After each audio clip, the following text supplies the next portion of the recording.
Hello everyone. Hope you all are doing good. So today we are going to discuss on the topic that is disadvantages of criterion reference test.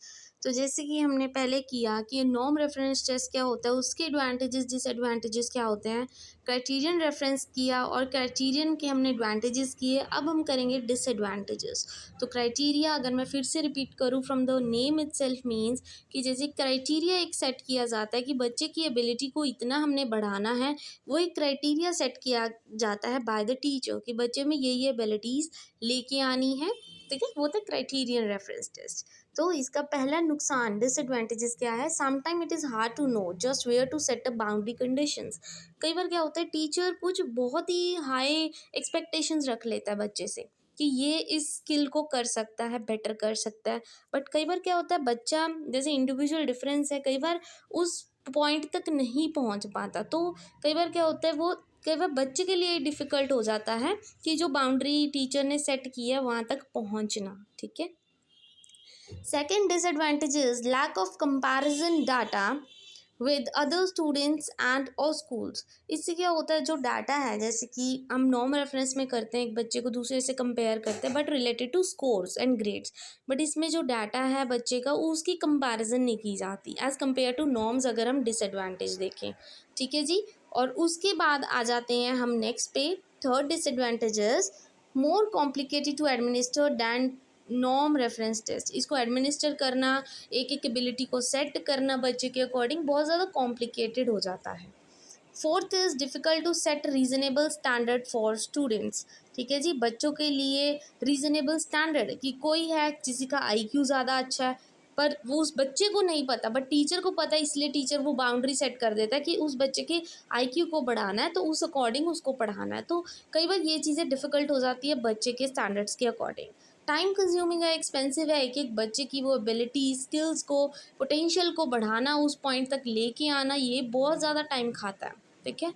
It cost a lot of money time and effort, ये तो है ही है। देखो, money लगता है, time है और effort भी है। Creating a specific curriculum take time. आप एक अलग से स्पेसिफिक करिकुलम बना रहे हो प्रॉपर इंडिविजुअल के लिए, तो टाइम तो लगेगा।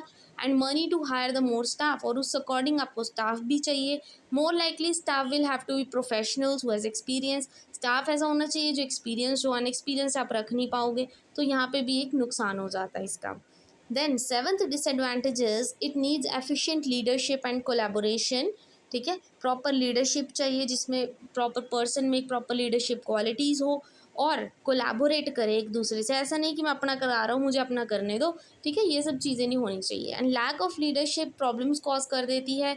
फॉर इंस्टेंस, अगर school is creating assessment for specific education with no well trained professional, अगर प्रॉपर ट्रेंड प्रोफेशनल नहीं होगा, they might be able to create assessment that are learner centred.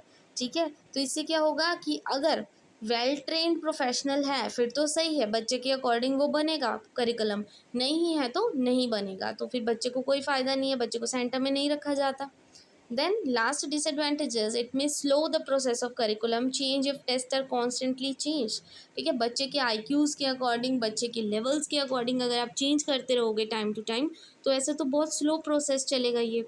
तभी कहते हैं टाइम कंज्यूमिंग है। It is difficult for curriculum developers to know what is working and what is not working. ठीक है, because test tend to be different from one school to another. Test may be one school to another change हो सकते, may be one individual to another individual change हो। तो इसमें time तो देखो ज़्यादा लगता ही लगता है, एज वेल एज जो करिकुलम है वो भी प्रॉपर सेटअप नहीं किया जाता कई बार। ठीक है, क्योंकि एक एक बच्चे को देखना, इंडिविजुअल डिफरेंस ध्यान में रखना, ये सब चीज़ें बहुत ज़्यादा डिफ़िकल्ट हो जाती हैं एक तरह से। ठीक है जी, तो ये थे कुछ डिसएडवांटेजेस क्राइटेरियन रेफरेंस टेस्ट के, और इसके साथ हमारा नॉर्म रेफरेंस टेस्ट और क्राइटेरियन रेफरेंस टेस्ट खत्म हो गया है।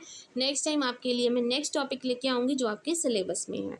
And I hope today's video is useful for you. और अगर आपको आज की वीडियो अच्छी लगी हो then please don't forget to like and subscribe my channel. Thank you very much.